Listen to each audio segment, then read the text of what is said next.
ये मेरा चचेरा भाई है रामदास काळे और मैं गणेश काळे। साहब 2 हफ्ते पहले मैं इसके घर गया था, लेकिन इसका घर बंद था और आज भी बंद है। मुझे इसकी बहुत चिंता हो रही है साहब। ठीक है, तुम्हें टेंशन क्यों नका। हम इनका फोटो सारे पुलिस स्टेशन में भिजवा देंगे और अखबार में इनके गुमशुदा होने का प्रिंट भी करा देंगे। फिर देखते हैं।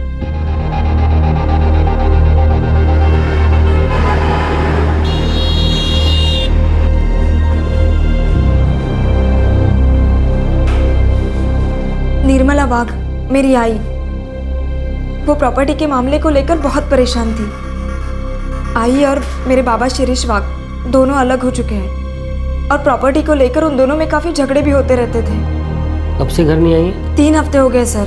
कभी कभी वो अपने रिश्तेदारों के घर चली जाया करती हैं। आपने रिश्तेदारों की यहाँ पूछताछ की? सबके यहाँ पूछ लिया, वो किसी रिश्तेदार के पास नहीं गई है।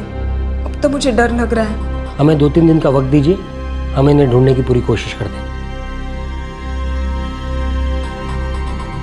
नासिक के पास सिन्नर में रहने वाले रामदास काळे मई 2010 से लापता थे और पुणे की रहने वाली निर्मला वाघ नवंबर 2010 से लापता थी।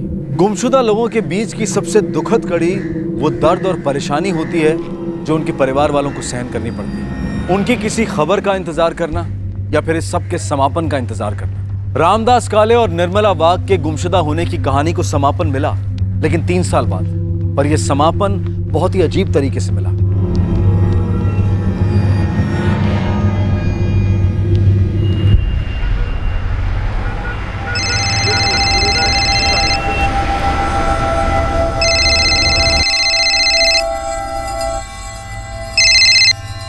हाँ रमेश बोलो। विजय साहब, एक पार्टी मिली है और प्रॉपर्टी खरीदने में बहुत इंटरेस्टेड है। अरे वाह, वेरी गुड। कब देखनी है जमीन उनको? परसों। उनका नाम किरण सालोंके हैं और कंस्ट्रक्शन के बिजनेस में है वो। ठीक है, मुझे टाइम बता दो जब उन्हें देखना हो। ठीक है सर, ठीक है, मैं आपको फ़ोन करता हूँ।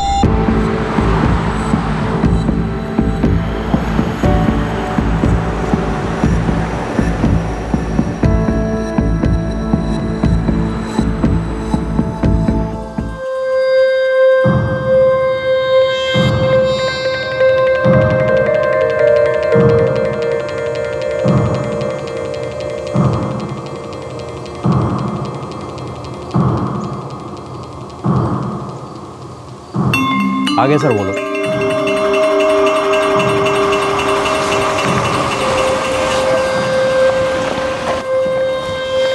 नमस्ते सर, आइए आइए। कैसे हैं? First class.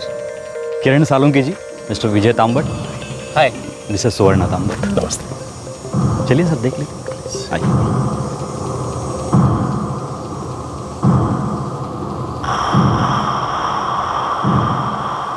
किरण जी, ये पूरा एरिया 3.5 एकड़ का है और एकदम प्राइम प्रॉपर्टी किरण जी, एकदम प्राइम। बहुत जल्दी डेवलप होने वाला है पूरा एरिया। बड़े बड़े बिल्डर्स, बड़ी बड़ी टाउनशिप आ रही है, डेवलपमेंट। जानता हूँ, तभी तो इस एरिया में प्रॉपर्टी ढूंढ रहा हूँ। चलिए आगे देखते हैं। Sure.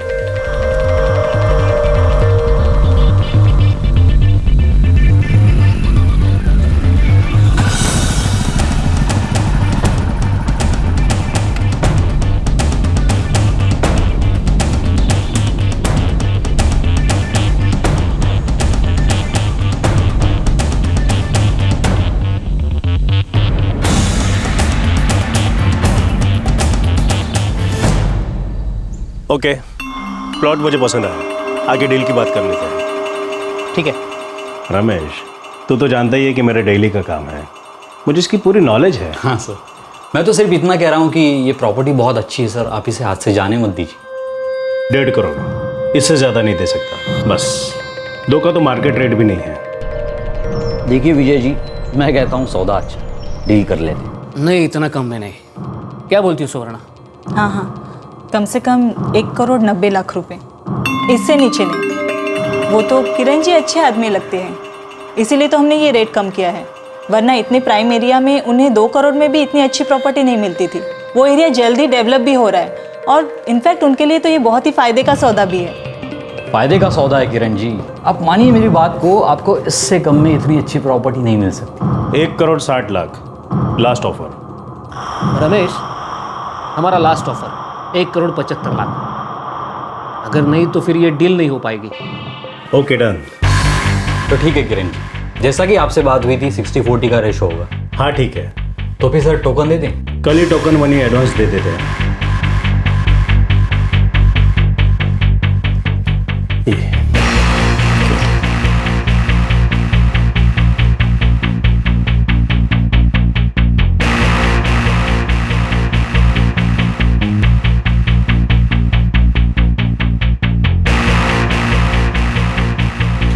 Congratulations Kiran ji. Thank you. मैं आज ही लैंड ट्रांसफ़र के लिए एप्लीकेशन फाइल कर देता हूँ। अगले हफ्ते तक रजिस्टर ऑफिस में डेट मिल जाएगी। हाँ प्लीज़, डेट आते ही मुझे बता दीजिएगा। जी। वैसे कल मैं अपने आर्किटेक्ट के साथ प्रॉपर्टी देखना चाहता हूँ। अब प्रॉपर्टी आपकी है, आप कभी भी वहाँ जा सकते हैं। Thank you. कांग्रेचुलेशन।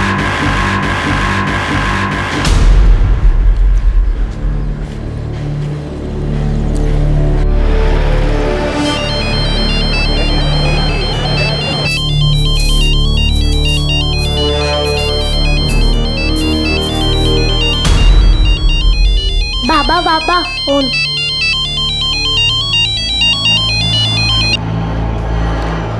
हाँ रंजीत, गणेश बाबू, वो ज़मीन लगता है उसका सौदा होने वाला है। है? हाँ गणेश बाबू, कुछ 5 दिन पहले मैंने खुद वहाँ कुछ लोगों को देखा और सतीश ने भी बताया कि वो ज़मीन का सौदा होने वाला है। तू एक काम कर, जल्दी से पता लगा और मुझे बता कि ये सौदा कौन कर रहा है, ठीक है? हाँ गणेश बाबू, फ़ोन कर दो।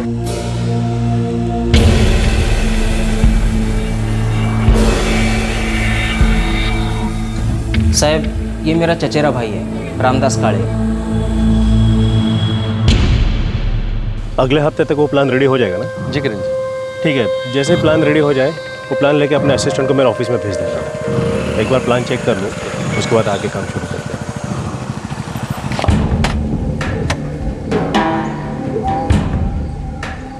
हैं। साहब, आप ये ज़मीन खरीद रहे हो? हाँ क्यों? किससे खरीद रहे हो? तुमसे मतलब? और तुम हो कौन?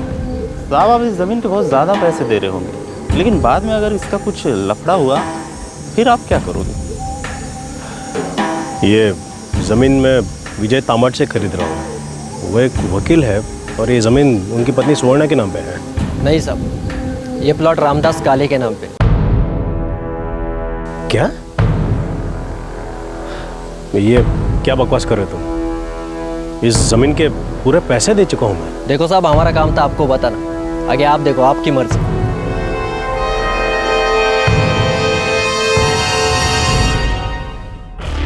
रामदास काले, वो आदमी जो सिन्नर से मई 2010 से लापता था, उस मिसिंग केस और इस जमीन के सौदे के बीच कोई ताल्लुक था? किरण जी, कौन रामदास का? सब बकवास है। तू बेकार में झूठी खबर फैला रहा है। ये देखिए जमीन के पेपर्स। ये देखिए ना, ये ज़मीन मेरे नाम पर है। हमने ये ज़मीन अक्टूबर 2010 में खरीदी थी। हमारे पास ज़मीन के रजिस्ट्रेशन के सारे पेपर्स हैं। अब तो आपको भरोसा हो गया ना? पेपर तो ठीक है, लेकिन आई होप आप समझ रहे होगे कि ज़मीन के मैं काफ़ी एडवांस दे चुका हूँ आपको। बड़ी रकम है और प्रॉपर्टी का मामला है, इसलिए मैं कोई रिस्क लेना नहीं चाहता। किरण जी, चिंता मत कीजिए। रजिस्ट्रार ने 23 अप्रैल की डेट दी है, परसों ही रजिस्ट्रेशन हो जाएगा। और मैं किसी भी उल्टी सीधी डील को हाथ ही नहीं लगाता। वकील हूं, एक फाइन प्रिंट भी मेरी नजरों से बच नहीं सकता।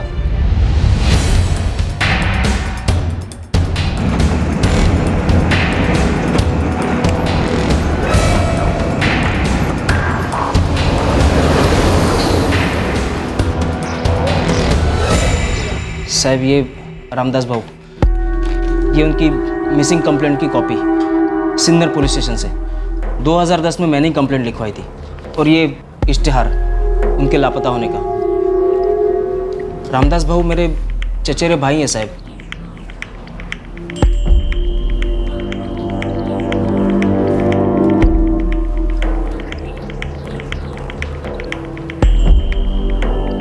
रामदास भाऊ सिन्नर में एक छोटा मोटा प्रॉपर्टी एजेंट था। 1996 में नासिक शहर के बाहर उन्होंने एक प्लॉट खरीदा था, सर्वे नंबर 141/26। पेपर में इतने सारे इश्तिहार दिए, फिर भी रामदास को कुछ पता नहीं चला? नहीं साहब, वो बीमार था, अकेले रहता था।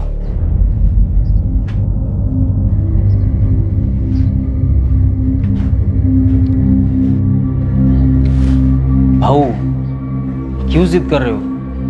मेरे साथ पनवेल चलो। नहीं रे गणेश, मैं इधर ही ठीक है। भाऊ चलो मेरे साथ, अच्छे अस्पताल में इलाज करवाते हैं। मैं तो कहता हूँ ये ज़मीन बेच दो, इसी से अच्छा इलाज हो जाएगा। नहीं रे गणेश, उस जमीन के अलावा मेरे पास है क्या? देख, वो जमीन तो मैं तभी बेचूंगा जब मेरे पास कोई और चारा नहीं रहेगा। तू चिंता मत कर, मैं ठीक हूं।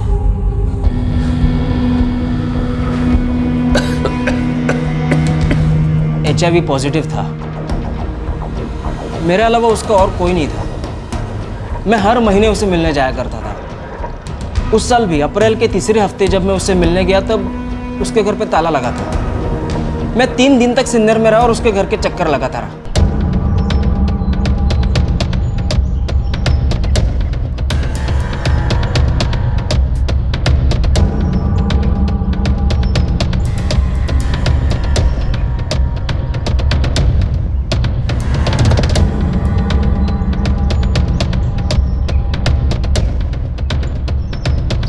रामदास भाऊ को तो 2 हफ्ते से नहीं देखा। 2 हफ्ते से? हाँ।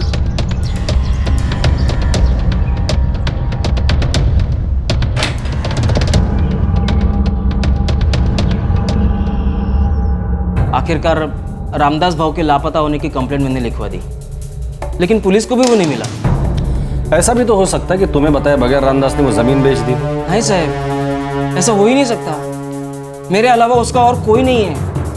मुझे बताए बगैर इतना बड़ा सौदा वो कभी नहीं करता। जरूर उसके साथ कुछ हुआ है साहब। ठीक है, हम लोग पता लगाने की कोशिश करते हैं। रजिस्ट्रार के ऑफिस में लेटर भेजो। ये लैंड सर्वे नंबर 141/26 के बारे में पता करो। जी सर।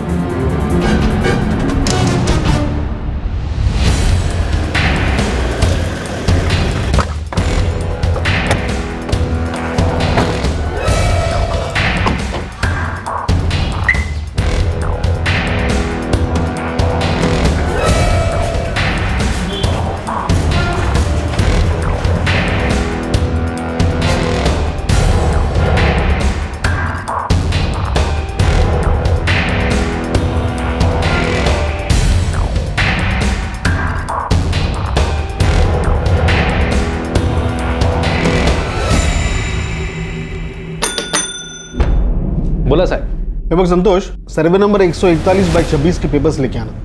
वही ट्रांसफर्स के लिए आए थे। हो साहब।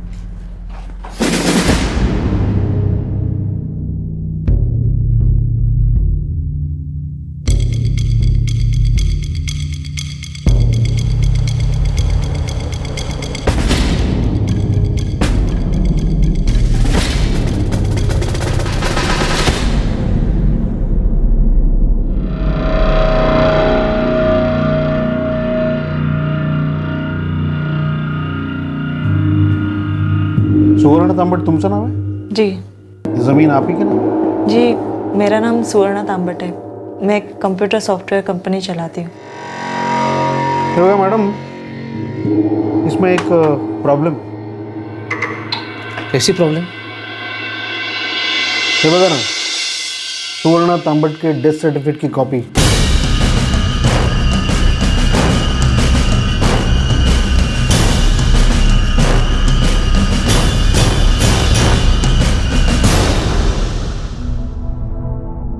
ये म्युनिसिपल कॉर्पोरेशन से है।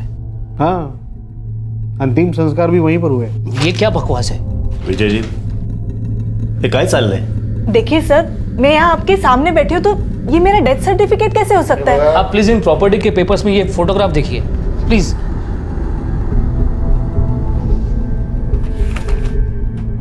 ये रजिस्ट्रेशन ऑफिस में ली गई थी। हाँ, फोटोग्राफ सर तोच है, लेकिन इस डेथ सर्टिफिकेट के हिसाब से नवंबर 2010 में इनकी मौत हो चुकी। सर, ये डेथ सर्टिफिकेट झूठा है। पहले यह पता चलता है कि जमीन किसी रामदास काले की है जो अभी लापता है, और उसका चचेरा भाई गणेश काले ये कहता है कि रामदास ने जमीन कभी बेची नहीं थी। और अब जमीन के ट्रांसफर के वक्त ये पता चलता है कि उन पेपर्स के साथ सुवर्णा तांबट, जो कि उस प्रॉपर्टी की मालकिन है, उनका डेथ सर्टिफिकेट भी अटैच है। आखिर ये मामला क्या था? ये मला माहित नहीं हो, किसी से गलती हुई है या फिर किसी ने जानबूझकर ये सब किया। देखिए, जब तक कोर्ट इस डेथ सर्टिफिकेट को रिवर्स करने का ऑर्डर नहीं देती तब तक ये डील नहीं हो सकती।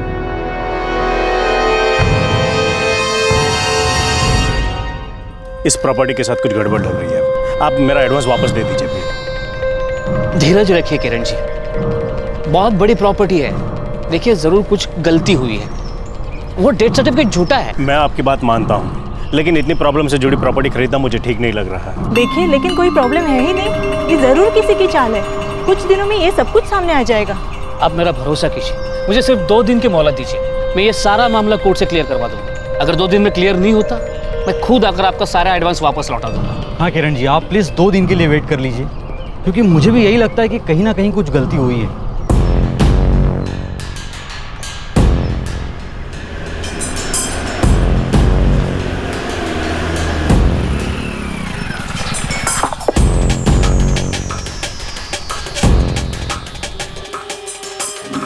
संतोष भाऊ, इस प्रॉपर्टी की डिटेल्स चाहिए। मंगेश भाऊ, मुझे 2 दिन का टाइम दे दो। अभी क्या है कि यहाँ पे बहुत सारा काम है। चलो मुझे 2 दिन के बाद भिजवा देना, लेकिन सारी जानकारी भिजवा देना। कुछ प्रॉपर्टी की ओनरशिप का लोचा है ये। ठीक है।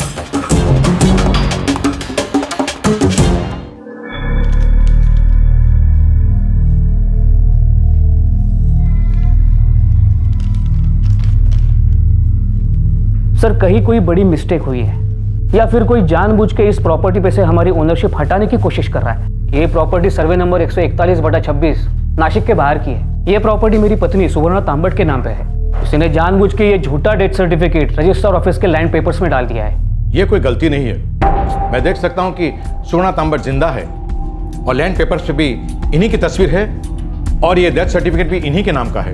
और हाँ, ये नोटिफिकेशन भी किसी प्रॉपर ऑफिस से ही आया होगा, लेकिन यहाँ मुझे कोई गैर कानूनी काम के आसार नजर आ रहे हैं। कोर्ट इस डेथ सर्टिफिकेट को खारिज करती है और इस फ्रॉड केस की जांच के लिए पुलिस को आदेश देती है। हो सकता है किसी ने अपने आप को मरा हुआ साबित करने के लिए ये झूठा डेथ सर्टिफिकेट बनवाया हो। Thank you sir.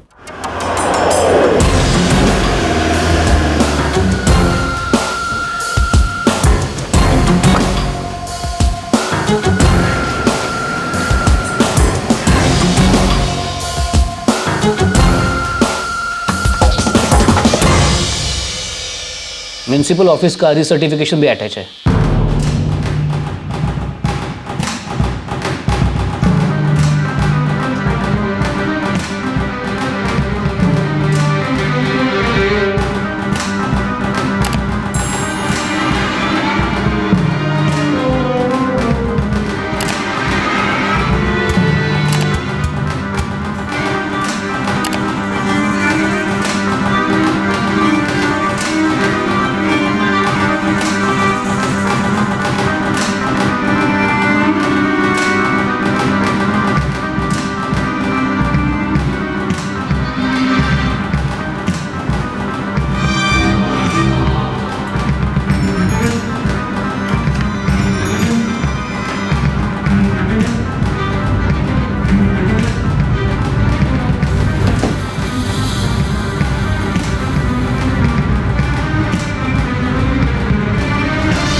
ये रहा आपका बाकी का अमाउंट।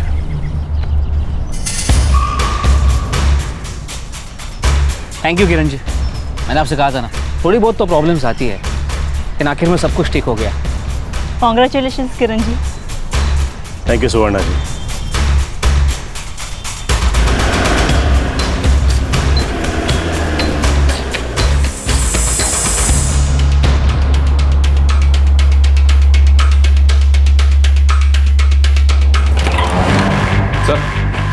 गणेश काड़े आए हैं। वो प्रॉपर्टी के सिलसिले में ना?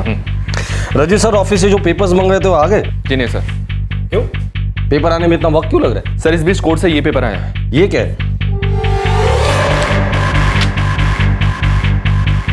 ये तो उसी जमीन से जुड़ा हुआ पेपर है। 141/26 जाली डेथ सर्टिफिकेट का मामला है।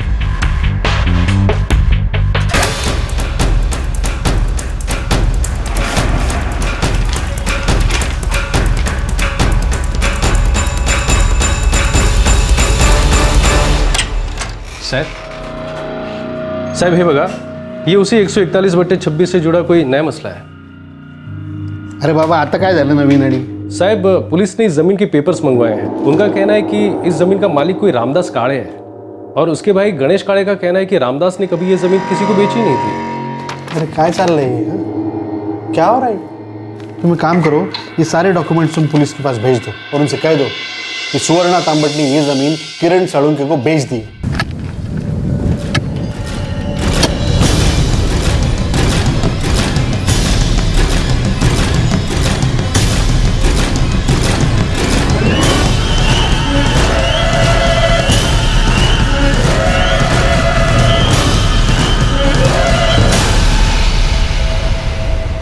जमीन अब किसी और को ट्रांसफर हो चुकी थी। फिर उसी मामले की इन्वेस्टिगेशन भी शुरू हो गई। एक ऐसी इन्वेस्टिगेशन जिससे अब तक की सारी लापता कड़ियां जुड़ने वाली थी और जुर्म की कहानी सामने आने वाली थी।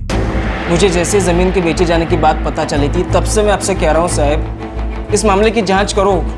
बहुत बहुत बड़ा लोचा है साहब। देखो गणेश, हम लोग जांच कर रहे हैं, बस प्रॉपर्टी के पेपर्स आने का इंतजार कर रहे हैं। और वैसे भी तुम्हारे कंप्लेंट के अलावा भी उस प्रॉपर्टी में और भी कुछ गड़बड़ है और हम सब इसका पता लगाने की कोशिश कर रहे हैं।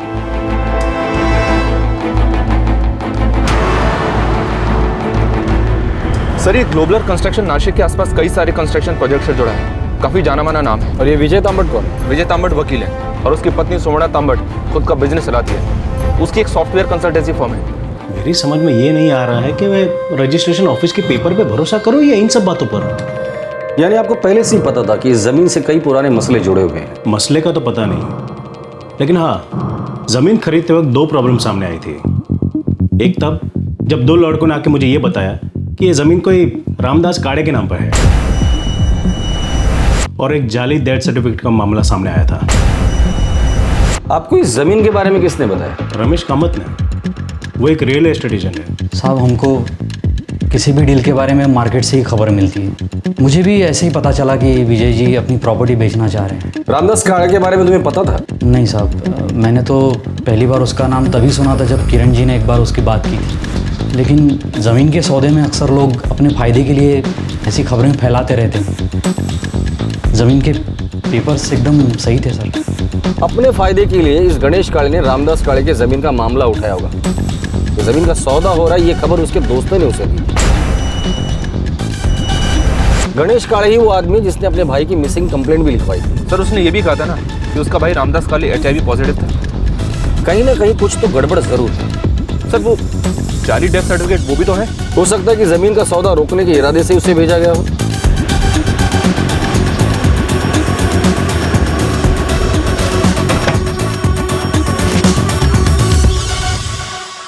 सर, साफ बात है कोई हमसे पैसे निकलवाने की प्लानिंग कर रहा था। उनका मकसद पूरा नहीं हुआ तो हो सकता है वो किरण जी को परेशान करे। आपने जमीन किससे खरीदी थी? जी, गजानन राजपुरे से। वो शिरडी का रहने वाला है। उसी ने न्यूज़पेपर में ज़मीन के बारे में इश्तिहार दिया था, जिससे हमें इसके बारे में पता चला, और ये ज़मीन भी हमने उसी से खरीदी थी। आप चाहिए तो रजिस्टर ऑफिस में जाके इस ज़मीन के सारे कागजात चेक कर सकते हैं। प्रॉपर्टी की सारी पिछली डिटेल्स वहाँ पर आपको मिल जाएंगी। हमने ये ज़मीन अक्टूबर 2010 में खरीदी थी।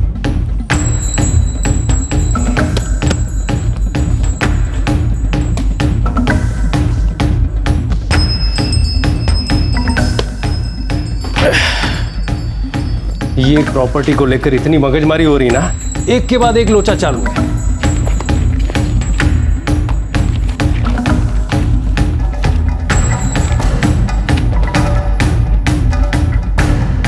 ये रहा।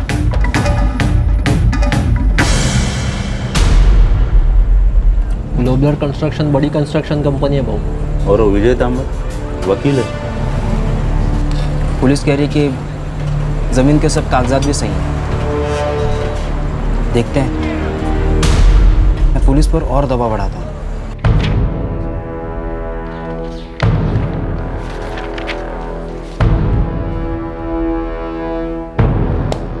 ये रहा। ये जमीन अक्टूबर 2010 में सुवर्णा तांबट ने शिरडी के किसी गजानन राजपुरे से खरीदी।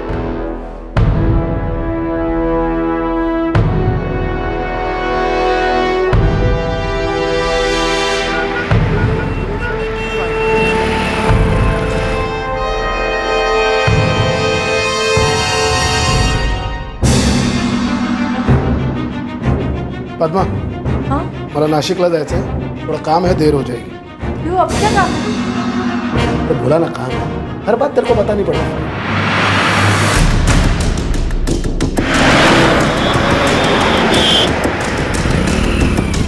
जमीन के बारे में कुछ बात है. अब क्या हुआ? क्या मालूम, पुलिस ने बुलाया, बोल रहे थे कुछ पूछताछ करना चाहते हैं. अक्टूबर 2010 में तुमने सुवर्णा तांबट को जमीन बेची थी. वैसे तुमने ये जमीन किससे खरीदी थी? सिन्नर के रामदास काळे से साहब. साहब मैं भी किसान हूँ शिरडी में. रामदास काळे ने मेरे खेत के पास एक दूसरा खेत बेचा था, तो उसी से मेरे को पता चला कि उसके पास एक जमीन है जो वो बेचना चाहता है. तब 2010 में मैंने ये जमीन उससे खरीदी थी. बस ये गजानन राजपुर है. इनका कहना है 2010 में खुद रामदास काळे ने वो जमीन इन्हें बेची थी और इन्होंने वो जमीन अक्टूबर 2010 में ही सुवर्णा तांबट को बेची. अब तुम्हें क्या कहना है? साहब पण मेरा भाई रामदास काळे तो मई 2010 से लापता है. मैंने रिपोर्ट भी लिखवाई है, फिर भी उसका कुछ पता नहीं चला. और मुझे बताए बगैर वो इतना बड़ा कदम कभी नहीं उठा सकता. ये वही आदमी है जिसने तुम्हें जमीन बेची थी? नहीं साहब, ये कौन है? अरे काय चाल रहे है गणेश? तूने किसी गलत आदमी की कंप्लेंट तो दर्ज नहीं की थी ना? खरा खरा सांग, ये क्या नाटक चल रहा है? आई शपथ सांगता साहब, मैं ऐसे क्यों करूंगा. अब ये मेरा चचेरा भाई रामदास काळे ही है. साहब अगर मैं झूठ बोल रहा होता तो ये जमीन रामदास काळे की, ये भी तो झूठी होता ना साहब. साहब आप खुद ही देख लो, इसमें बहुत बड़ा झोल है साहब. इस दफ्तर में सब लोग एक ही जमीन के बारे में जानना चाहते हैं. सब लोग का एक ही काम रह गया है.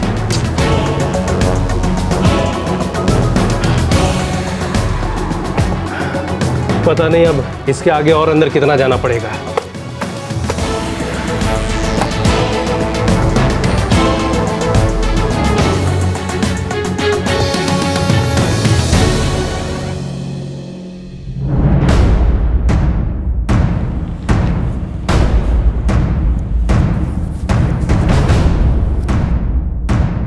ये वो रामदास काळे नहीं जिसे गणेश काळे अपना भाई बता रहा था, तो फिर ये कौन है?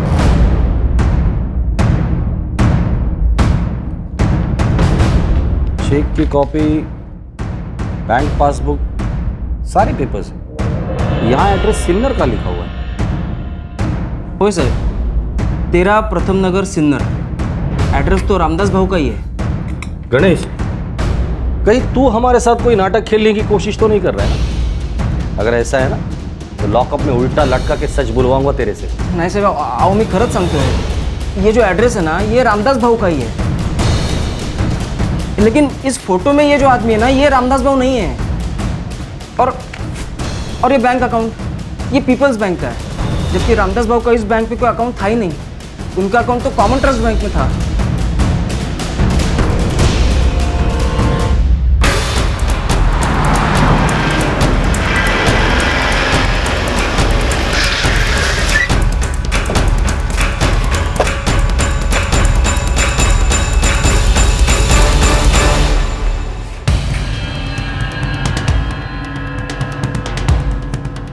सर रामदास काले ने हमारे यहाँ जुलाई 2010 में अकाउंट खोला था. अकाउंट ओपन हुआ था जुलाई 2010 में और जमीन की डील हुई थी अगस्त 2010 में. सर हो सकता है ये अकाउंट सिर्फ इस डील के लिए खोला गया. मुझे इस अकाउंट के सारे पेपर्स चाहिए. Okay sir.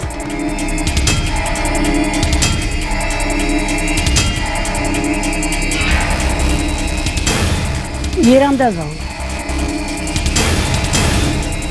यही है रामदास भाऊ. मैं इनके भाई गणेश को भी जानता हूँ. रामदास भाऊ बीमार थे, मई 2010 में वो अचानक गायब हो गए. इसका मतलब है गणेश काळे सच बोल रहा था. ये जरूर किसी फ्रॉड का मामला है. ये नकली रामदास काळे ने ये जमीन गजानन राजपुरे को बेची. उसने वो जमीन सुवर्णा तांबट को बेची. फिर सुवर्णा तांबट ने वो जमीन किरण साळुंके को बेची. और इन सब के बीच सुवर्णा तांबट का वो जाली डेथ सर्टिफिकेट भी है. असली रामदास काळे गायब है और किसी की मौत का नकली सर्टिफिकेट निकाला गया. जरूर इसके पीछे कोई मास्टरमाइंड है. जल्दी से ये चाबी मकान मालिक को लौटा के आ और मेरे को गली के बाहर मिल. हाँ? पण आपण कुठे चाललोय? अरे तू पहले लौटा के तो आ, आज मैं बस स्टॉप पर सोचेंगे. हाँ? हाँ चल लवकर जा. हो.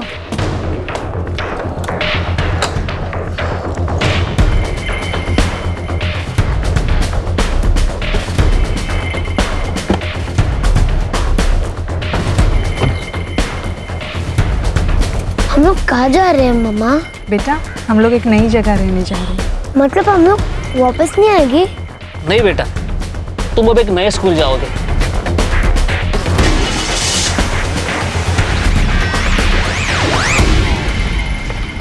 हाँ रंजीत बोल। भाऊ जमीन पे रोज कुछ नाप तोल का काम चल रहा है। अच्छा, लेकिन वहां पर अभी तो कुछ काम तो शुरू नहीं किया है ना? नहीं भाऊ। ठीक है, मैं कुछ सोचता हूँ। कमिंग। सर, ये अच्युत सर ने सर रिवाइज प्लान भेजे हैं, ये देखिए सर।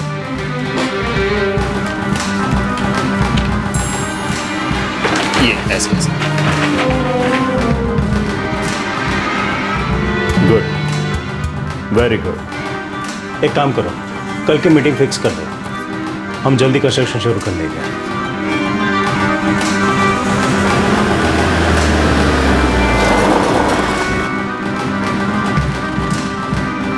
साहब, वो तीसरी गली में दूसरा घर अभी है घर पे? हाँ साहब। चलो।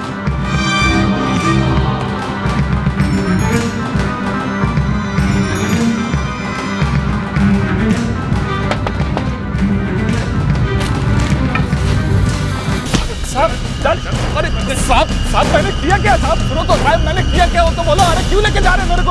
अरे साहब सुनो तो मेरी।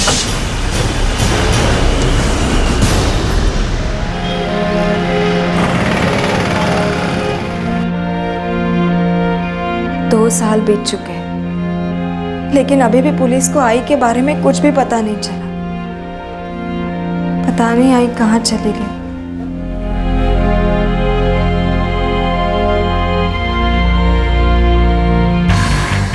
माझं नाव महेश राजपुरे है साहब। राजपुरे? गजानन राजपुरे का रिश्तेदार है क्या तू? ओह साहब, मैं उसका दूर का रिश्तेदार है। असली रामदास काळे कहाँ है? मालूम नहीं साहब, मेरे को तो नकली रामदास काळे बनने का पैसा मिला था। किसने दिया था पैसा? गजानन ने? ओह साहब, ये गजानन किसके लिए काम करता है? माहिती नहीं साहब, मेरे को नहीं मालूम। बस वो लोग ने मेरे को बोला था कि मेरे को कुछ नहीं होगा। वो कोई वकील साहब है, वो सब संभाल लेगा सर। वकील? कौन वकील? माहिती नहीं साहब, मेरे को कुछ नहीं मालूम सर। सर,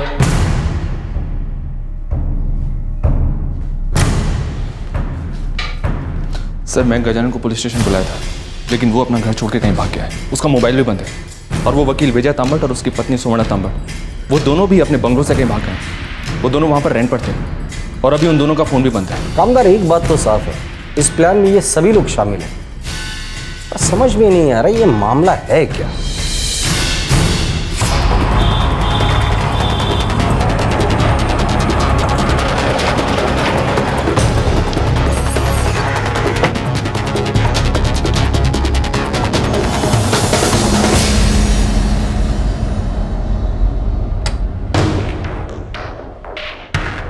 विजय तांबट और उनकी पत्नी 1 हफ्ते पहले ही यहाँ से चले गए।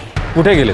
कुछ बोल के गए कि कहाँ जा रहे? नहीं, कुछ नहीं बताया, सिर्फ बोले कि मैं यहाँ से शिफ्ट कर रहा हूँ। सब एक एक करके गायब हो रहे हैं। इसके पहले कि वो ब्रोकर रमेश कामत गायब हो जाए, पता करो कि वो है कहाँ। साहब मुझे कुछ नहीं पता साहब। रातों रात कहाँ गायब हो गए? ब्रोकर हो ना तुम उनके, कुछ तो बताया होगा। साहब मैं झूठ नहीं बोल रहा हूँ। मुझे तो ये भी नहीं पता कि ये लोग शहर छोड़ के जाने वाले। शायद कोर्ट में किसी को मालूम हो कि कहाँ गए हैं। छोटा मोटा वकील था साहब, अभी फिलहाल कोई केस भी लिस्टेड नहीं है उसके नाम। वैसे पहले वो पूना में काम करता था। अच्छा, अगर उसने कहीं और काम करना शुरू किया होगा तो खबर मिल सकती है उसके बारे में? आप नोटिस भेज दीजिए, मैं उसे सर्कुलेट करवा दूंगा। मैंने बस ये ज़मीन खरीदी है उनसे, बाकी उन लोगों से मेरा कोई लेना देना नहीं है। अच्छा, सौदे के बाद भी उन्होंने कभी कांटेक्ट किया आपसे? नहीं, कभी नहीं। एक्चुअली सर मेरा सर घूम रहा है। जब से वो ज़मीन खरीदी है, एक के बाद एक लफड़ा हो ही रहा है। साहब, मैं तो पहले से बोल रहा था, बड़ा झोल है। रामदास बाबू हमेशा कहता था बहुत ज़्यादा मुश्किल आएगी तभी वो ज़मीन बेचेगा।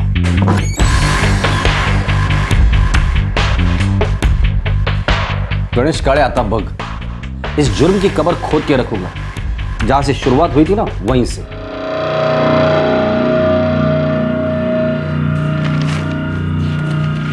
गजानन राजपुरे ने अपने रिश्तेदार महेश राजपुरे का इस्तेमाल करके ये डील करवाई।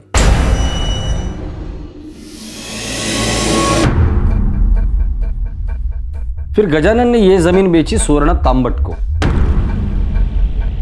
और विटनेस जयदेव कुमार। और अब सबके सब लापता हैं, सबके फोन भी बंद हैं। एक बात समझ में नहीं आ रही, ये सुवर्ण तांबट का डेथ सर्टिफिकेट बीच में कहां से आ गया? ये म्युनिसिपल कॉर्पोरेशन पुणे का है सर, कोरेगांव पार्क की शमशान भूमि से मिला था।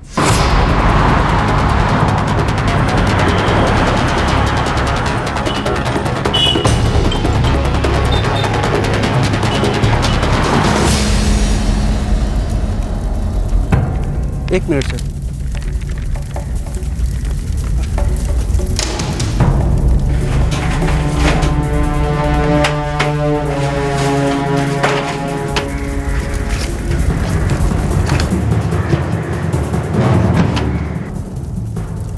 सुवर्ण तांबट। सुवर्ण विजय तांबट 123 विद्या कॉलोनी कोथरूड पुणे। सर इस अंतिम संस्कार का भी एक गवाह है, योगेश यादव। मतलब सच में किसी का तो अंतिम संस्कार हुआ है। ये केस जितना दिखता है उससे कई ज्यादा गहरा और सीरियस है। ये केस अब और भी गहरा होता जा रहा था। विजय तांबट की पत्नी सुवर्णा तांबट के नाम पर एक औरत का अंतिम संस्कार किया गया था और दूसरी तरफ था रामदास काले, जो अब भी गुमशुदा था। जमीन हड़पने के इस मामले के साथ साथ अब एक मर्डर का केस भी सामने आ रहा था।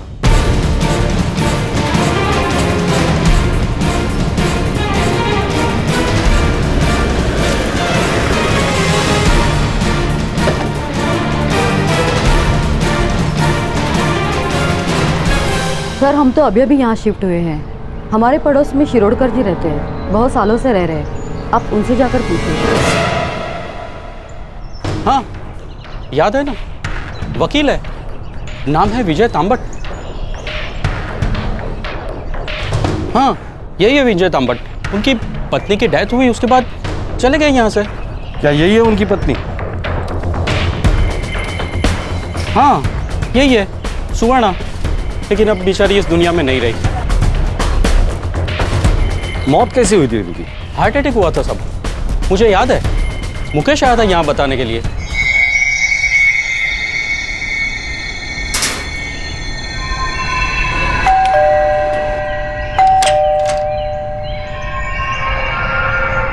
सुन के शौक लगा साहब, वो 40-42 साल की होगी।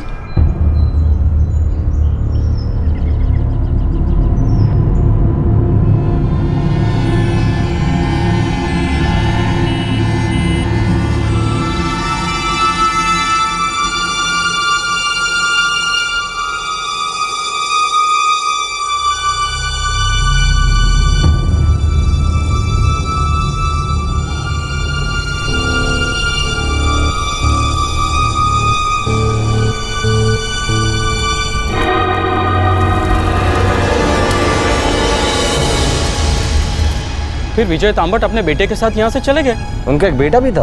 हाँ, हालांकि तब वो यहाँ नहीं था जब उसकी माँ की मौत हुई। उस वक्त कहाँ था वो? पता नहीं साहब, लेकिन आप ये सब क्यों पूछ रहे हैं? हुआ क्या है? शिरोडकर जी सुवर्णा तांबट जिंदा है, तो हम ये सोच रहे हैं कि अगर सुवर्णा तांबट जिंदा है तो उस दिन किसकी लाश का अंतिम संस्कार किया था? क्या बात कर रहे हैं साहब? हाँ गोविंद बोल, कोई खबर? साहब वो जयदेव कुमार यहीं है। नासिक में? हो साहब, एक चोल में रहता है, मैंने उस पर नजर रखी हुई है साहब। बात समझ में नहीं आ रही, कोई वकील अपने बीवी को मरा हुआ क्यों साबित करना चाहता है? कोई लफड़ा होगा सर, जिस पे पर्दा डालने के लिए सारा नाटक किया होगा। और फिर डेटाबेस से वो डेथ सर्टिफिकेट सब जगह सर्कुलेट हुआ होगा। वही नासिक के रजिस्ट्रार ऑफिस गया जहाँ सुवर्ण तांबट के नाम पे जमीन। इस सुवर्ण तांबट की डिटेल कुंडली निकालो, जरूर कुछ तो चक्कर है, तभी तो उसके नाम का जाली डेथ सर्टिफिकेट बनवाया है।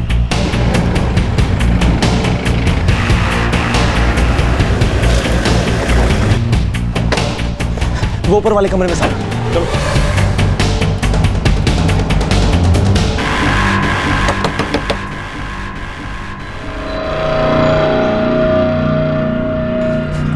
जयदेव, जयदेव रोक, पीछे से पकड़ो उसे।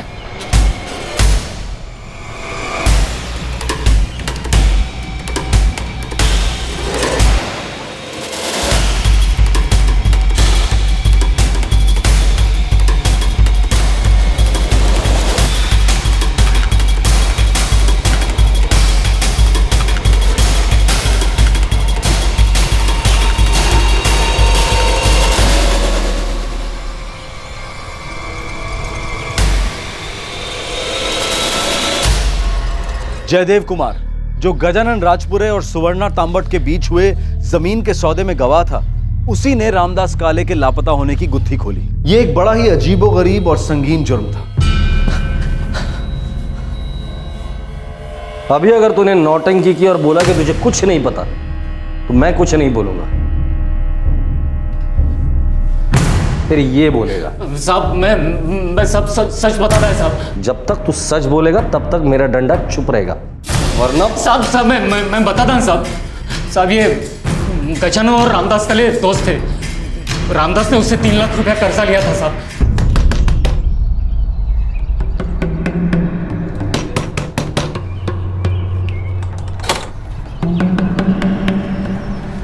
काय रे रामदास, फोन का नाही उचलत?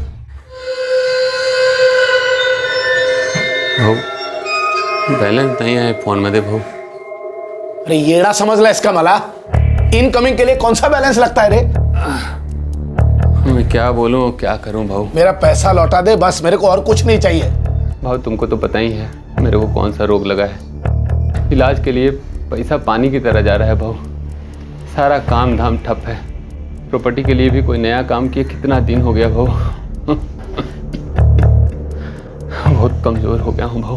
हे भग रामदास, तेरी हालत में तरस खाकर मैंने तेरी मदद की थी। अरे 3 लाख रुपए कोई छोटी मोटी रकम नहीं है। और मैं कोई धन्ना सेठ नहीं हूँ। मेरा घर है, मेरा परिवार है, और वो जो लेनदार मेरे घर पे आते हैं उनको क्या दूं मैं? थोड़ा और टाइम दे दो भाऊ। नहीं, अभी और नहीं। तू तेरी जमीन बेच डाल और मेरा कर्जा चुका दे बस। भाऊ मेरे अंदर अगर ताकत होती ना तो कब का जमीन बेच दिया होता। डॉक्टरों का चक्कर काटने से फुर्सत मिले तब तो ग्राहक ढूंढो जमीन बेचने का। भाऊ मुझे 6 महीने का और टाइम दे दो। डॉक्टर ने बोला है मैं 6 महीने में ठीक हो जाऊंगा। इतना टाइम मैं नहीं दे सकता। मेरे को जल्दी में जल्दी मेरा पैसा वापस चाहिए बस। तो फिर एक काम करो, वो जमीन तुम ही खरीद लो, अपना पैसा ले लो और बाकी का पैसा मुझे दे दो। कितने में बेचेगा जमीन? अभी बाजार भाव के हिसाब से 1.25 करोड़। 1.25 करोड़? टोका फिरलाय का तुझा?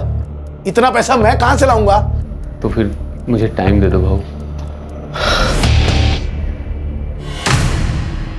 गजानन मेरा दोस्त है। हमने मिलकर शिरडी में बहुत सौदे किए थे जमीन के। उसी ने मेरे को बताया।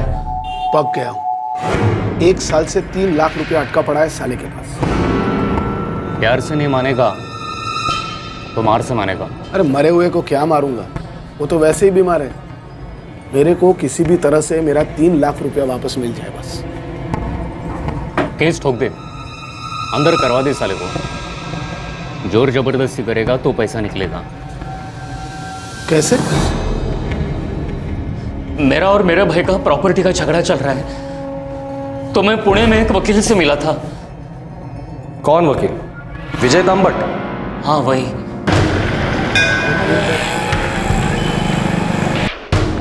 क्या रेट बोला है प्रॉपर्टी का उसने? 1 करोड़ के ऊपर बोल रहा है। जगह बहुत बड़ी है, पर मेरे को उससे क्या? मेरे को सिर्फ मेरा 3 लाख रुपया चाहिए बस। उस पर धोखाधड़ी का केस ठोक सकते हैं। केस कोर्ट में तो पहुंचेगा, लेकिन उसकी बीमारी ऐसी है कोर्ट उस पर तरस खाएगी। केस कोर्ट में घिसता रहेगा।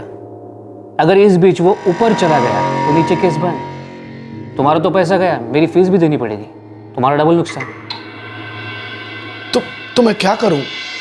मुझे किसी भी तरह से मेरे 3 लाख रुपए दिलवा दीजिए बस। एक काम कर सकते हो, पैसा भी ज्यादा मिलेगा, लेकिन ऊपर का जो भी बनेगा वो मेरा। कैसे? तो ये सारा प्लान विजय तांबट का था? हाँ साहब।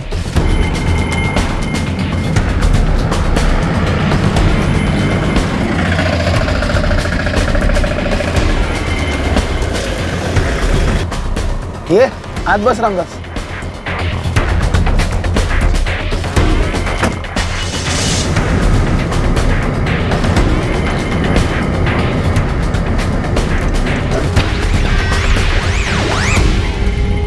गजानन भाऊ हम लोग कहाँ जा रहे हैं? इधर ही पास में। काम क्या है भाऊ? मेरा पैसा वसूल करना है। रामदास एक प्लॉट है, अगर तू बेचने में मेरी मदद करेगा तो मेरी तो चांदी हो जाएगी। तू भी अपना कट रख लेना। और हाँ, जो 3 लाख रुपया उधार दिया है ना, वो भी माफ।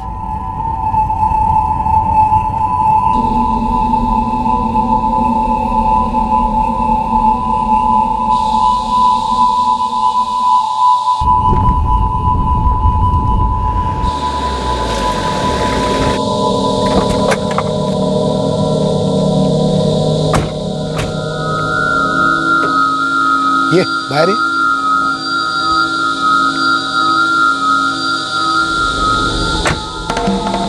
भाऊ प्लॉट किधर है? वो उधर एकदम छान प्लॉट है।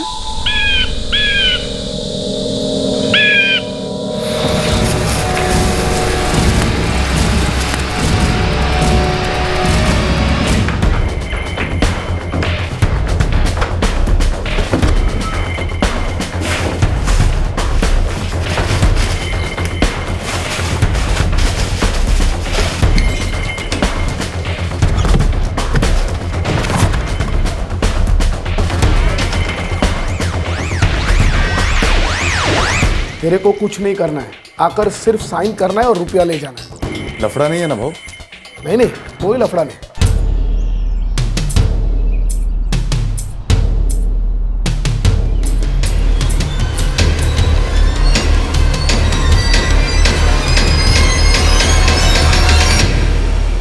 इसके लिए रामदास काळे के नाम का बैंक अकाउंट खोलना होगा। उसी नाम की आईडी की जरूरत पड़ेगी प्लॉट के सौदे के टाइम।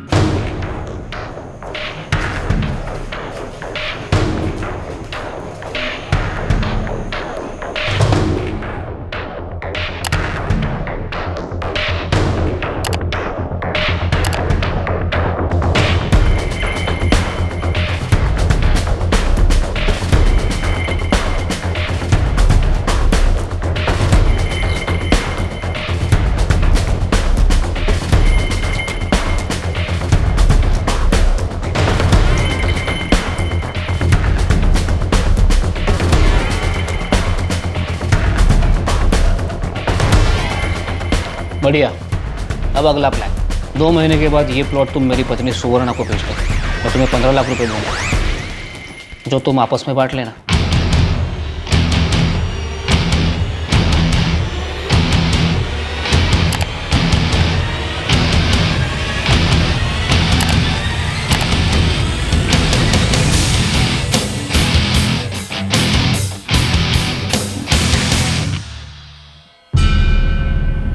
यही मुकेश यादव है?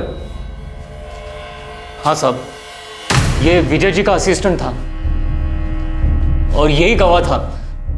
मैं तो बस सुवर्णा जी और गजानन के बीच के सौदे का गवाह था साहब। विजय तांबट ने अपनी पत्नी सुवर्ण तांबट का जाली डेथ सर्टिफिकेट बनाने के लिए किसका खून किया? मला माहित नहीं साहब, मैं तो बस इस सौदे में उसके साथ था। गजानन कुछ है? गजानन कहाँ है? साहब ये इधर नाशिक में। सांगा तक। अरे साहेब गेलाय काय मी? अरे मैंने क्या हुआ क्या है? लेकिन काय झालं हो? हे का घेऊन चालले तुम्हाला?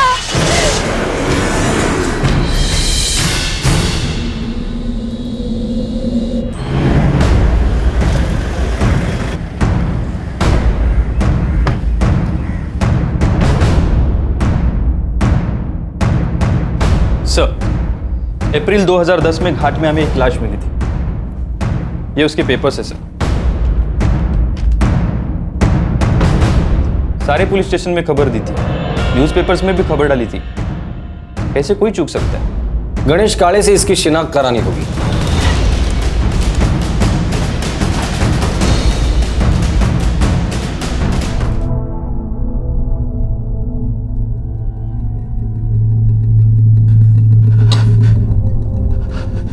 हो साहब, यही है मेरा भाई रामदास काळे। अप्रैल 2010 में गजानन राजपुरे और जयदेव कुमार ने इसकी हत्या कर दी थी। तुम सही कह रहे थे, उन्हीं लोगों ने इसकी जमीन हत्या कर उसे बेच दिया था।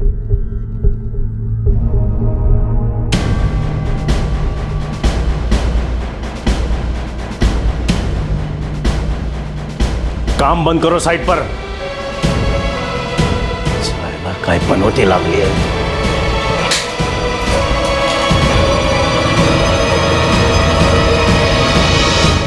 विजय तांबट एक वकील ही इस पूरे खेल का मास्टरमाइंड था। रामदास काळे का खून करवाना, उसकी जमीन उसी के जैसे दिखने वाले आदमी के हाथों बिकवाना, फिर उस जमीन को अपनी पत्नी के नाम पर खरीदना और फाइनली उसी जमीन को किरण सालुंके के नाम पर बेचना। यह सब कुछ विजय तांबट ने ही प्लान किया था। लेकिन अब भी एक रहस्य खुलना बाकी था। वो औरत जिसका स्वर्णा के नाम पर अंतिम संस्कार किया गया था, वो आखिर कौन थी?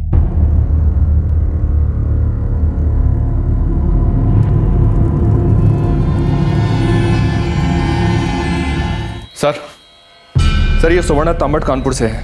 ये वहां पर एक इन्वेस्टमेंट स्कीम चलाती थी।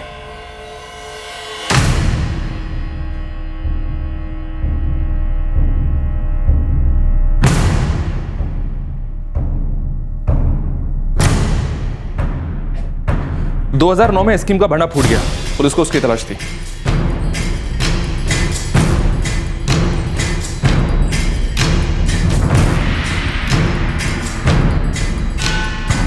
ये सुवर्ण तांबट भी 420 लगती है। जी हाँ सर। और नवंबर 2010 में फ्रॉड इन्वेस्टमेंट केस की फाइल भी बंद कर दी गई। इसलिए किया गया था उसकी मौत का नाटक, ताकि उसके खिलाफ ये जो केस चल रहा है वो बंद हो जाए। जी हाँ सर। एक बात और, ये जाली डेथ सर्टिफिकेट खुद विजय तांबट ने कानपुर पुलिस को भेजा था। जी हाँ, हमने सुवर्णा तांबट के खिलाफ वारंट जारी किया हुआ था। पुलिस ने लुकआउट नोटिस भी जारी किया, लेकिन नवंबर 2010 में उसके पति ने डेथ सर्टिफिकेट भेजा। थैंक यू श्रीवास्तव साहब। अगर हमें कुछ और डिटेल्स की जरूरत हुई तो मैं आपको दोबारा फोन करूंगा। सारा प्लान उसने बनाया। गजानन को रामदास का खून करने के लिए भड़काया ताकि उसकी जमीन पे वो कब्जा कर सके, और खुद की बीवी का क्रिमिनल केस बंद करवाने के लिए भी उसने किसी के मर्डर का प्लान किया होगा। और जो उसने पुणे में किया होगा, हो सकता कि वो भी कोई गुमशुदा औरत हो। सुवर्णा का जो फोटो कानपुर से आया है, उस फोटो को स्टेट के हर पुलिस स्टेशन में फैक्स करवा दो, महाराष्ट्र के बाहर भी भिजवा दो।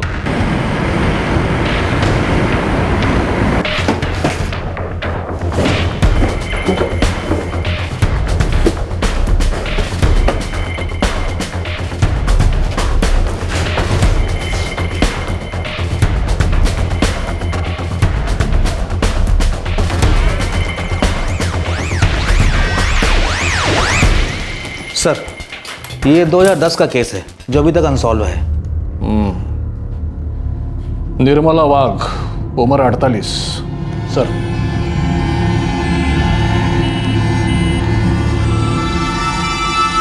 निर्मला वाघ मेरी आई। वो प्रॉपर्टी के मामले को लेकर बहुत परेशान थी। ये मिसिंग कंप्लेंट उसकी बेटी शालिनी ने फाइल की थी।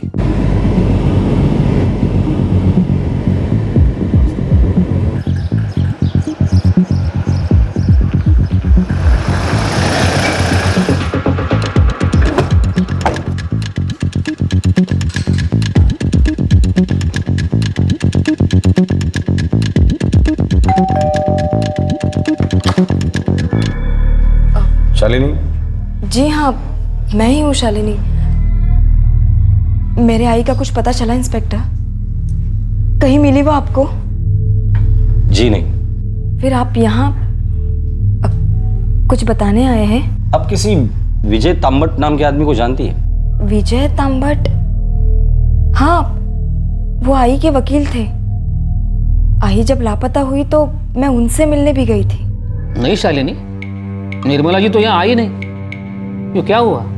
वो एक हफ्ते से घर नहीं आई है, किसी रिश्तेदार के यहाँ भी नहीं है। पता नहीं आई कहाँ चली गई। मुझे भी नहीं पता, क्योंकि आखिरी बार जब मैं उनसे मिला था तब मैंने उनसे तुम्हारे बाबा यानी उनके एक्स हस्बैंड से आउट ऑफ कोर्ट सेटलमेंट की बात की थी, लेकिन उसके बाद वापस वो आई नहीं। ये 20 नवंबर की बात है। 21 नवंबर को मैंने पुलिस में मिसिंग कंप्लेंट फाइल की। उन्होंने मेरे बाबा को भी बुलाया था आई के बारे में पूछताछ के लिए। क्या हुआ मेरे आई के साथ? आप ये अचानक विजय तांबट के बारे में क्यों पूछ रहे हैं? हम सिर्फ ये जानने की कोशिश करें कि विजय तांबट और तुम्हारे आई के बीच क्या संबंध थे। मतलब?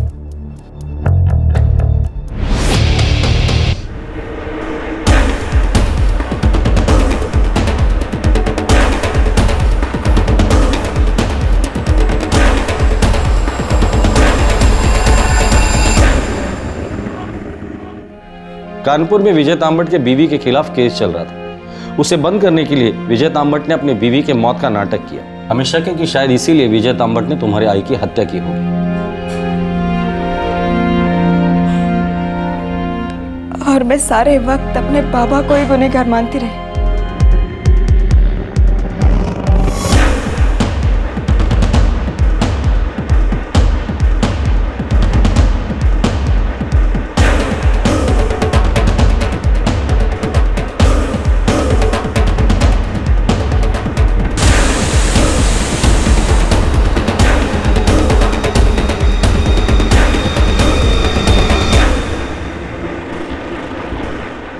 शीला, शीला, क्या हुआ? हे बग, अगर देवा, ये तो बता रहा था कि वकील है, वांटेड क्रिमिनल निकला। अब क्या करे? हमने तो इसे किराए पे घर दिया है। वाह बहू बेटा वाह, अखबार के साथ इलायची वाली गरम चाय मिल जाए ना तो मुझे बहुत मजा आता है। वाह वाह वाह।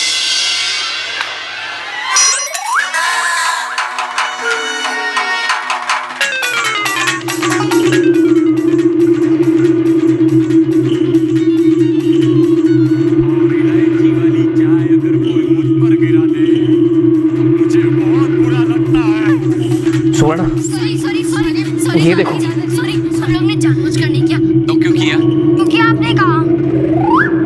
मैंने कब कहा? दादाजी, आपने तो कहा था ना कि घर में खेलो, बाहर मत जाओ। विजय, अब हम कहाँ जाएंगे?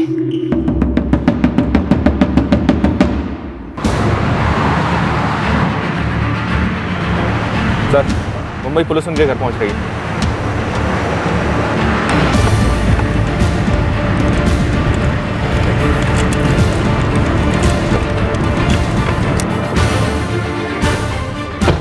सर, मैं रमाकांत देसाई हूँ। मेरा फ्लैट यहाँ 3rd फ्लोर पे ही है। वो दोनों यहीं रह रहे हैं।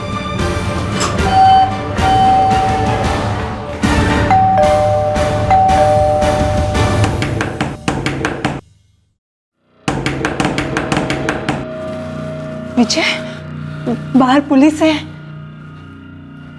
उसका डर था वही हो गया। रमाकांत भाई ने अखबार में पढ़ लिया होगा।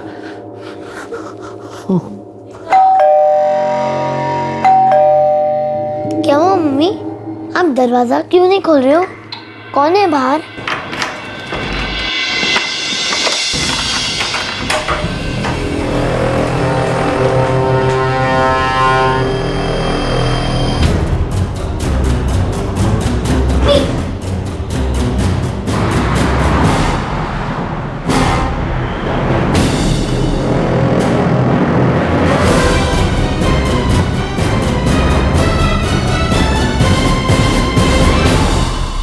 तुम्हारे हर जुर्म का काला चिट्टा है मेरे पास। सारे सबूत, सारे गवाह, सब कुछ। रामदास काळे, इसका खून करके इसकी जमीन हथियाने का प्लान तुम्हारा था। गजानन और जयदेव को यह प्लान तुमने समझाया था। हमें शक है कि जिस औरत को तुमने अपनी बीवी के नाम पे अंतिम संस्कार किया था, उसका खून भी तुम्ही ने किया है। निर्मला वाघ, कुछ याद आया?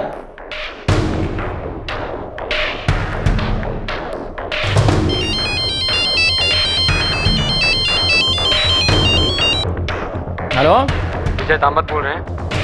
आप कौन? मैं कानपुर पुलिस से बोल रहा हूँ।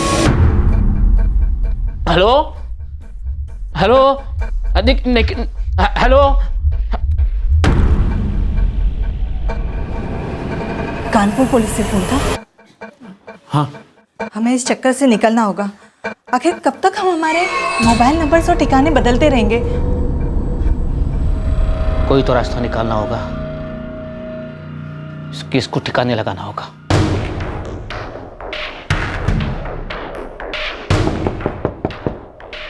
रामीन, अरे निर्मला जी आइए।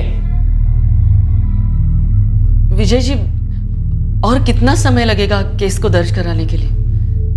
निर्मला जी देखिए, आखिर वो आपके पति थे। मेरी सलाह तो ये होगी कि आप दोनों कोर्ट के बाहर समझौता कर लो। नहीं करना है मुझे उससे समझौता। वो मुझे फूटी कौड़ी नहीं देगा। क्या इस सिलसिले में मैं उनसे या उनके वकील से बात करूं? और मुझे समझौता नहीं जमा तो? फिर तो कोर्ट का दरवाजा हमेशा के लिए खुला है। लेकिन मेरा मानना ऐसा है कि पहले हमें कानूनी चक्कर से हटकर कोशिश करनी चाहिए। अगर नहीं कुछ हुआ तो करेंगे तैयारी कोर्ट का दरवाजा खटखटाने की। मुझे जमीन जायदाद पैसों से कोई लेना देना नहीं है। मुझे तो सिर्फ उसे सबक सिखाना है। मेरी जिंदगी हराम कर दी है उसने मेरी जिंदगी को इस हद तक बर्बाद कर दिया है कि कभी कभी सोचती हूँ कि मैं जिंदा हूं तो किस लिए। लेकिन मुझे जिंदा रहना है तो सिर्फ उसे सबक सिखाने के लिए। ठीक है, हम अगले हफ्ते मिलते हैं। तब तक मैं आपके पति या उनके वकील से मीटिंग करने की कोशिश करता हूं। और जमता है तो ठीक है, ये तो कोर्ट जाएंगे।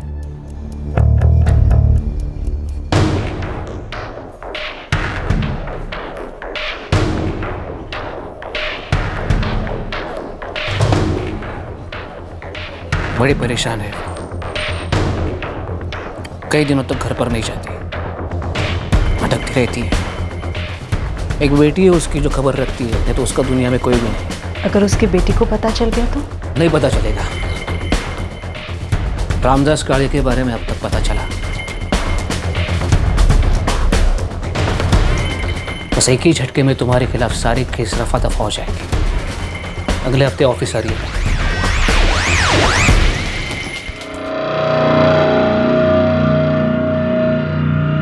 सर, मौत की वजह हार्ट अटैक लिखी हुई है। चलेगा, उन्हें सर्टिफिकेट से मतलब है, मौत की वजह से नहीं। वो 2 बजे आएगी। मैं तब तक बाहर वेट करता हूँ। मैं उन्हें बातों में उलझाए रखूंगा। तुम फाइल देने के बहाने अंदर आ जाना, फिर तुम्हें पता है क्या करना है।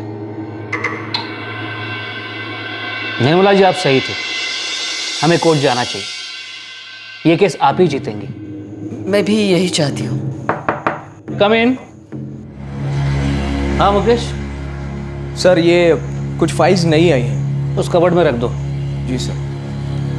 हाँ तो निर्मला जी, मैं पिटीशन तैयार करके आपके पास भेज दूंगा। अगले हफ्ते तक पिटीशन कोर्ट में फाइल कर देंगे।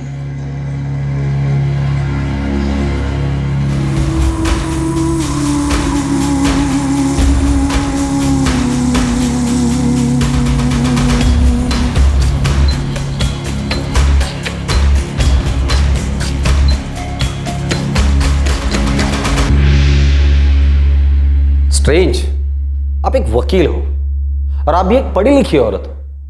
इसके बावजूद आप दोनों ने जुर्म का रास्ता अपना लिया।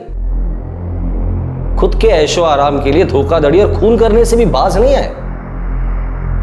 एक बच्चे के मां बाप हो तुम दोनों।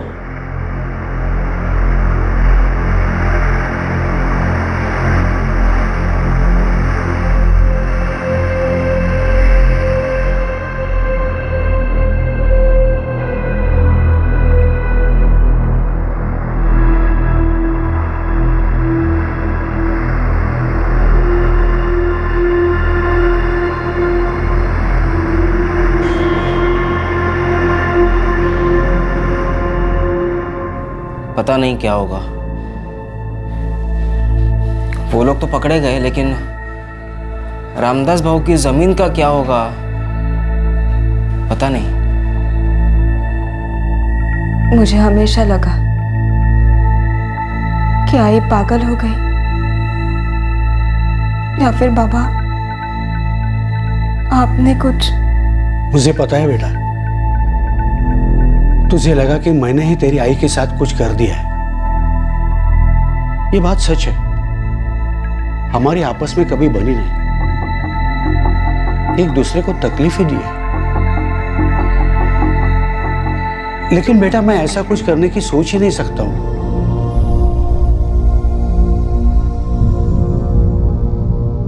मैंने तो कभी सपने में भी नहीं सोचा था कि ये वकील और उसकी बीवी इतने बड़े अपराधी और खूनी निकलेंगे। कितने शरीफ लगते थे। पनवती का घड़ा साबित हुई है जमीन। जब से खरीदी है, एक के बाद एक अड़चन ही अड़चन। जमीन नहीं, सरदर्द खरीदा है, सरदर्द। गजानन और जयदेव को आईपीसी की धारा 302 के तहत हत्या के लिए, 420 के तहत धोखाधड़ी के लिए और 471 के तहत नकली दस्तावेज इस्तेमाल करने के लिए बुक किया गया है। विजय तांबट और स्वर्णा तांबट पर आईपीसी की धारा 302 के तहत हत्या के लिए, 120 बी के तहत गैर कानूनी साजिश के लिए, 201 के तहत सबूत मिटाने के लिए, 419 के तहत किसी और के नाम पर धोखाधड़ी करने, 420 के तहत धोखाधड़ी करने और 471 के तहत नकली दस्तावेज इस्तेमाल करने के आरोप लगाए गए। सभी मुजरिम इस वक्त न्यायिक हिरासत में। 2 गुमशुदा लोग, रामदास काले और निर्मला वाघ, एक का खून उसकी जमीन हड़पने के लिए किया गया और दूसरे को एक जाली डेथ सर्टिफिकेट का फ्रॉड करने के लिए मार डाला गया। अगर गणेश काले अपने भाई रामदास काले की फिक्र में उसकी जमीन पर लगातार नजर नहीं रखता, पुलिस को इस जालसाजी के बारे में ना बताता तो ये जुर्म कभी सामने ही नहीं आता। और विजय और सुवर्णा तांबट न जाने कितने लोगों को ऐसे ही अपना शिकार बनाते रहते। इस केस से जो बात सामने आती है वो ये है कि किसी और की पहचान को अपना बनाना, फेक आइडेंटिटी बनाना कितना आसान है। फर्जी दस्तावेज के इस्तेमाल से करोड़ों की जमीन हथियाना कितना आसान है। यहाँ तक कि एक मुजरिम के लिए किसी का नकली डेथ सर्टिफिकेट बनवाना भी कोई मुश्किल काम नहीं है। इसका एक जीता जागता उदाहरण है आधार कार्ड, जिसके लिए सुप्रीम कोर्ट साफ तौर पर कह चुका है कि वो एक अनिवार्य पहचान पत्र नहीं है, क्योंकि ये पता होने के बावजूद भी कि उसके लिए बायोमेट्रिक्स और बहुत मिनट डिटेलिंग की जरूरत है, लोगों का आधार कार्ड बनाने की पूरी प्रक्रिया में काफी सारी लापरवाहियां बरती गई थी। बहुत सी रोजगार गारंटी योजनाओं में ऐसे फर्जी पहचान पत्र का इस्तेमाल करके बहुत से लोग सरकारी पैसा लूट लेते हैं। यहाँ तक कि उन लोगों की पहचान भी इस्तेमाल की जा रही है जो अब इस दुनिया में नहीं रहे। सारे नियम कानून, सारी प्रक्रिया अपनी जगह सही है, हमें सिर्फ उसे मजबूत और कड़ा बनाने की जरूरत है। हमारे देश की इतनी बड़ी आबादी होने के हिसाब से सभी लोगों की जानकारी जमा करना और उसे मेंटेन करना कोई आसान काम नहीं है, लेकिन ये नामुमकिन भी नहीं है। हम जो तरीके अपनाते हैं उसकी वजह से पूरी क्रिया अनियमित रहती है, क्योंकि पब्लिक सिस्टम के सभी क्षेत्रों को घोटालों और घूसखोरी ने इतना दूषित कर दिया है कि ये समझ में नहीं आता है कि ये अनियमित क्रिया अनजाने में बढ़ रही है या फिर जानबूझकर बढ़ाई जा रही है। झूठी आइडेंटिटी के साथ बोगस वोटिंग करना और करने के लिए प्रोत्साहित करना भी जुर्म है। अगले हफ्ते एक नए जुर्म, एक नए केस को लेकर हम फिर से हाजिर होंगे क्राइम पेट्रोल दस्तक में। तब तक अपना ख्याल रखें, सुरक्षित रहें और याद रखें, हम जुर्म को छिपाने की कितनी भी कोशिश क्यों ना करें, लेकिन जुर्म अपने कुछ निशान छोड़ ही जाता है। जय। इस तरह के और भी एपिसोड देखने के लिए हमारे चैनल को सब्सक्राइब करें और बेल आइकन दबाना ना भूलें।